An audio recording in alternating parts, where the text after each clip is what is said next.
जब प्रभु श्री राम और माता सीता 14 वर्ष के वनवास के बाद अयोध्या लौटे थे, तब रावण वध के पाप से मुक्त होने के लिए उन्होंने ऋषि मुनियों के आदेश पर राज सूर्य यज्ञ करने का निर्णय लिया।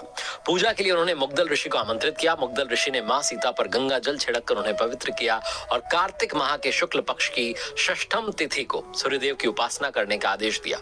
इसके बाद माता सीता ने मुग्दल ऋषि के आश्रम में रहकर 6 दिनों तक सूर्यदेव की उपासना की और सप्तमी के दिन सूर्योदय के समय फिर से अनुष्ठान कर उनसे आशीर्वाद लिया। कहा जाता है माता सीता ने सबसे पहला छठ पूजन मुंगेर के गंगा तट पर किया था, जिसके बाद छठ महापर्व की शुरुआत हुई थी। आप देख रहे हैं कथाएं विद आरजे कार्तिक। एक और कथा प्रचलित है कि छठ पर्व की शुरुआत महाभारत काल से हुई।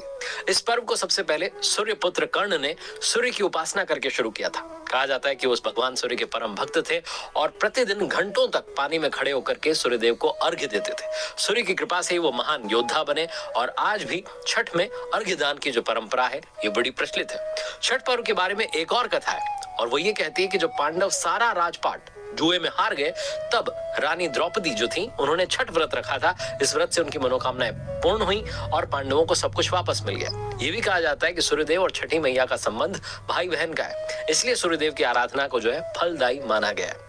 पौराणिक महत्वों की बात करें तो एक और जो है कथा बड़ी प्रचलित है। पुराणों में कहा गया है कि प्रियव्रत नाम का एक राजा जिसकी कोई संतान नहीं थी, इसके लिए उन्होंने हर प्रयत्न कर लिया लेकिन कोई जो है उन्हें फायदा नहीं मिला। तब राजा को संतान प्राप्ति के लिए महर्षि कश्यप ने पुत्र यष्टि जो है यज्ञ वो करने का परामर्श दिया।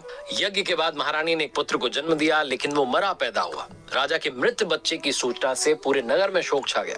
कहा जाता है कि राजा जब मृत बच्चे को दफनाने की तैयारी कर रहे